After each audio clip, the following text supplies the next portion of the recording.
बिस्मिल्लाहिर्रहमानिर्रहीम अस्सलाम वालेकुम नाज़रीन आज है जी 20 फरवरी साल 2026 और मैं हूं मोहम्मद आशिर गोंदल और आप देख रहे हैं जी मेरा फेसबुक और यूट्यूब चैनल। नाज़रीन पाकिस्तान और भारत के दरमियान लाइन ऑफ कंट्रोल के ऊपर एक बार फिर से मुहाज गर्म होता हुआ नज़र आ रहा है। कल मैंने आपको बताया था कि किस तरह से भारत की जानब से पाकिस्तान के ऊपर बेबुनियाद इल्ज़ामात लगाए गए कि एक बार फिर से जी सो कॉल्ड इंडिया के इन्फिल्ट्रेट अटैम्प्ट हुआ है। उसके बाद फिर इंडियन आर्मी की जानब से अनप्रोवोक फायरिंग का आगाज़ किया गया, जिसके जवाब में बकौल इंडियन मीडिया के पाकिस्तान की जानब से भी फायरिंग का तबादला किया गया। लेकिन आज एक बार फिर से एक नए सेक्टर के ऊपर पाकिस्तान और भारत के दरमियान इस वक्त हालात इंतहाई कशीदा हैं। इस बारे में आपको आगाह करना और साथ ही साथ ईरान और अमेरिका के हवाले से भी कुछ नई तफसीलात हैं, वो भी इस वीडियो में मैं आपके सामने रखूँगा। और ईरान की जो फ़िज़ाइया है, उनको एक बहुत बड़ा धचका लगा है। इस हवाले से भी कुछ डिटेल्स हैं जो इस वीडियो में मैं आपके सामने रखने की कोशिश करूँगा। लेकिन इससे पहले अगर आपको मुनासिब लगे तो मेरे इस चैनल को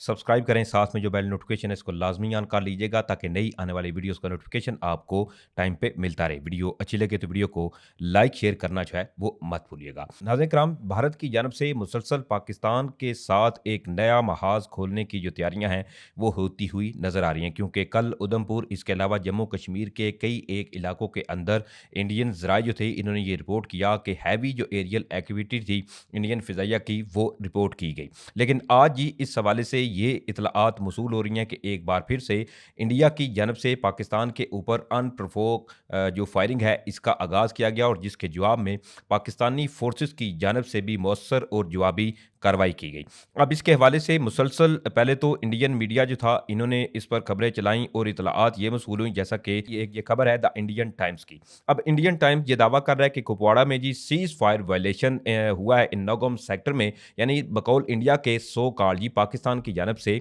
जो सीज फायर है पाकिस्तान और इंडिया के दरमियान जब 9 मई का कॉन्फ्लिक्ट हुआ था, तो तब बाहमी रजामंदी के ऊपर एक सीज फायर मुआहदा जो था वो तय पाया था। लेकिन आज एक बार फिर से इंडिया जो है वो बेबुनियाद इल्ज़ामात लगाकर पाकिस्तान को मुर्दे इल्ज़ाम ठहरा रहा है कि जी पाकिस्तान की जानब से सीज फायर वायलेशन जो है वो की गई है नौगाम सेक्टर के अंदर। अब इसमें साथ ही इंडियन टाइम्स जो है वो ये कहता है कि ऑन जी फरवरी 20 यानी 20 फरवरी को पाकिस्तानी ट्रूप्स जो हैं इन्होंने एक बार फिर से सीज फायर जो है इसकी वायलेशन की नौगाम सेक्टर के अंदर, और पाकिस्तान की जानब से जो इंडियन चौकियां थीं इनके ऊपर फायरिंग का तबादला किया गया। साथ ही साथ इंडियन मीडिया के मुताबिक the Indian army responded with MMG fire, यानी कि इंडियन आर्मी ने एमएमजी जो फायर थे इनसे जवाबी कार्रवाई की। और इसके साथ साथ अब इंडिया ये भी क्लेम कर रहा है कि जी पाकिस्तान वाली जो साइड है वहाँ पर डैमेज हुआ है। लेकिन अब मैं बताता हूँ जो असल में सूरत हाल सामने आई है। अब इसके हवाले से जो पाकिस्तानी ज़राए हैं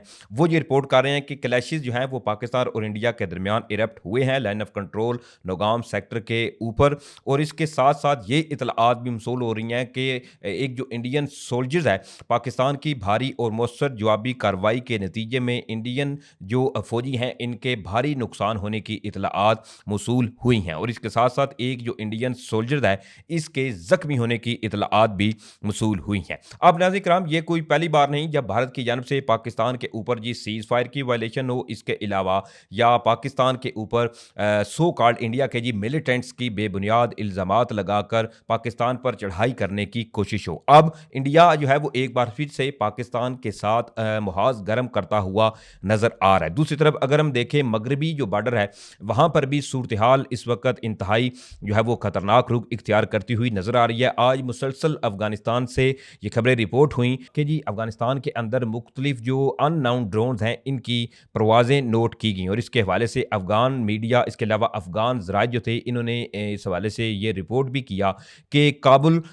जो कि दारकूमत है अफगानिस्तान का, इसके अंदर तक जो अननाउन एरियल ड्रोन थे इनकी परवाज़ें नोट की गई हैं। लेकिन इस पर अभी तक ये क्लेम नहीं सामने आया कि आया ये ड्रोन्स जो है वो किस कंट्री के थे, क्योंकि ऑलरेडी पाकिस्तान और अफगानिस्तान के हवाले से भी सूरत हाल जो है वो इंतहाई अलार्मिंग है। और पाकिस्तान की जानब से जिस तरह से वज़ीर दिफा ख्वाजा आसिफ ने बिल्कुल लाउड एंड क्लियर अफगानिस्तान समेत पूरी दुनिया को यह पैगाम भी दिया कि पाकिस्तान अगर यही सूरत हाल रही अफगानिस्तान से बरहा पाकिस्तान के अंदर दरअंदाजियाँ होती रहीं या हमले जो हैं वो ये थमने का नाम इन्होंने ना लिया, तो फिर पाकिस्तान इतनी ताकत और क़ुव्वत रखता है कि अफगानिस्तान के अंदर जाकर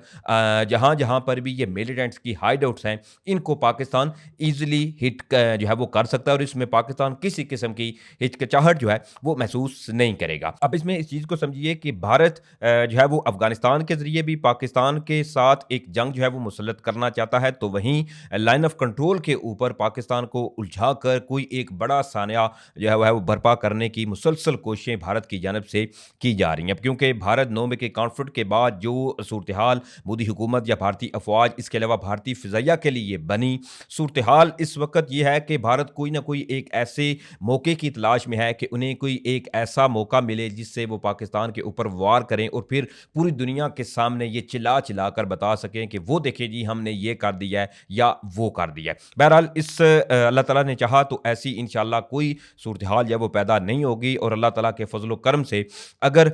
दोनों इतराफ़ से भारत ने जो है वो अपना शौक़ पूरा करने की कोशिश की तो पाकिस्तान ठोक बजाकर दोनों इतराफ़ से अफ़गानिस्तान और भारत की एक साथ ऐसी ठुकाई करेगा कि फिर दुनिया जो है वो देखेगी, क्योंकि ऑलरेडी जो कुछ 9 मई के कॉन्फ्लिक्ट में हुआ और जो लड़ाई पाकिस्तान ने पाकिस्तानी शाहीनों, इसके अलावा पाकिस्तानी आर्म फोर्सेस ने लड़ी, क्योंकि वो ऑलरेडी पूरी दुनिया में इसके चर्चे हैं। दूसरी तरफ बात करें हम ईरान और अमेरिका के हवाले से। ईरान और अमेरिका के हवाले से भी कल प्रेसिडेंट डोनाल्ड ट्रंप ने बाकायदा तौर पर एक 10 दिन का जो अल्टीमेटम दिया था कि ईरान के पास जी 10 दिन है, ईरान 10 दिनों के अंदर सोच ले कि उन्होंने अमेरिका के साथ कोई जो है वो डील करनी है, मुज़ाकरात करने हैं या नहीं करने। उसके बाद फिर अमेरिका जो है वो ईरान के खिलाफ लग यूँ रहा है कि कोई बड़ी कार्रवाई करने जा रहा है और ये 10 दिन का जो अल्टीमेटम दिया गया था ईरान को अमेरिका की जानब से, इस तमाम सूरत-ए-हाल के अंदर जी ईरान की जानब से यूएनओ को एक बाकायदा तौर पर लेटर जारी किया गया है, क्योंकि इन केस अगर अमेरिका अटैक करता है तो ईरान क्या करेगा। इस हवाले से पहले ही ईरान की जानब से ये कदम उठाते हुए अक़वाम मुत्तहिदा को एक बाकायदा तौर पर लेटर जो है वो लिख कर भेज दिया गया है। अब इसके हवाले से ईरान जो है इसने अमरीकी जारहियत की सूरत में यह कहा है कि फैसला कुन जवाब जो है वो ज़रूर दिया जाएगा। अब इसमें अक़वाम मुत्तहिदा में ईरान के मुस्तकिल मिशन ने सेक्रेटरी जनरल एंटोनियो गुतेरेस को खत लिख दिया, जिसमें यह कहा गया है कि अमरीकी सदर डोनाल्ड ट्रंप के हालिया बयानात फौजी जारहियत के हकीकी खतरे की निशानदेही करते हैं। खत में यह भी कहा गया कि ईरान जंग नहीं चाहता और ना ही कशीदगी में इजाफा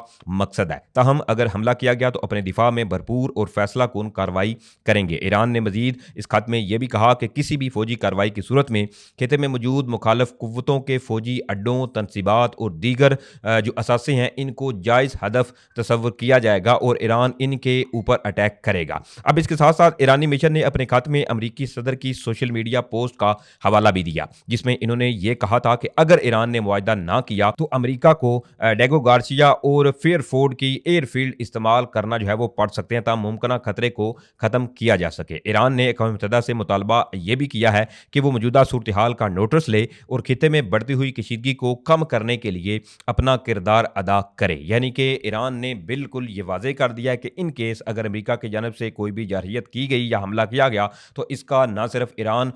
जो है वो बर वक्त और मौसर इसकी जो है वो जवाबी कार्रवाई करेगा, बल्कि इसमें जितने भी अमरीकी असासे हैं इनको ईरान हिट करेगा। दूसरी तरफ जी ईरान का एक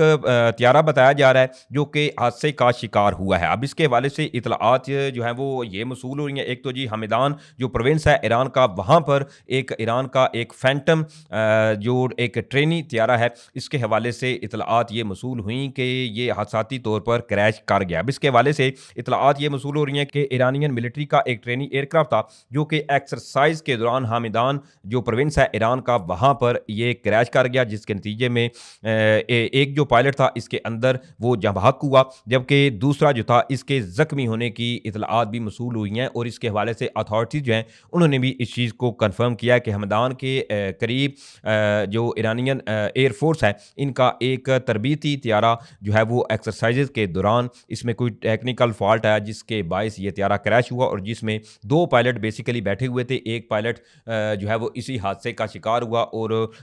जाँ बहक हुआ, जबकि दूसरा जो है इस हादसे के अंदर ज़ख्मी हुआ है। लेकिन दूसरी तरफ ईरान और अमेरिका के दरमियान जो सूरत-ए-हाल है वो भी इस वक्त इंतहाई टेंस है। ऑलरेडी जो अल्टीमेटम प्रेसिडेंट डोनाल्ड ट्रंप की जानब से दिया गया है, कहा नहीं जा सकता कि ईरान जो है इसके ऊपर 10 दिन के अंदर ही अमेरिका आया हमले करेगा या इससे कबल कोई भी इंतहाई कदम जो है वो एक्सपेक्ट किया जा रहा है कि अमेरिका ईरान को लेकर उठा सकता है। बहरहाल ये कुछ डिटेल्स थी जो मैंने आपके सामने रखी हैं। उम्मीद करूँगा आप लोगों को वीडियो अच्छी लगी होगी। अगर वीडियो अच्छी लगी है तो भाई के चैनल को सपोर्ट करने के लिए चैनल को सब्सक्राइब करें, साथ में जो बेल नोटिफिकेशन है उसको लाजमी ऑन कर लीजिए लीजिएगा ताकि नई आने वाली वीडियोज़ का नोटिफिकेशन आपको टाइम पे मिलता रहे। वीडियो अच्छी लगे तो वीडियो को लाइक शेयर करना मत भूलिएगा। मुझे इजाज़त दें, इंशाल्लाह फिर मिलेंगे। पाकिस्तान ज़िंदाबाद।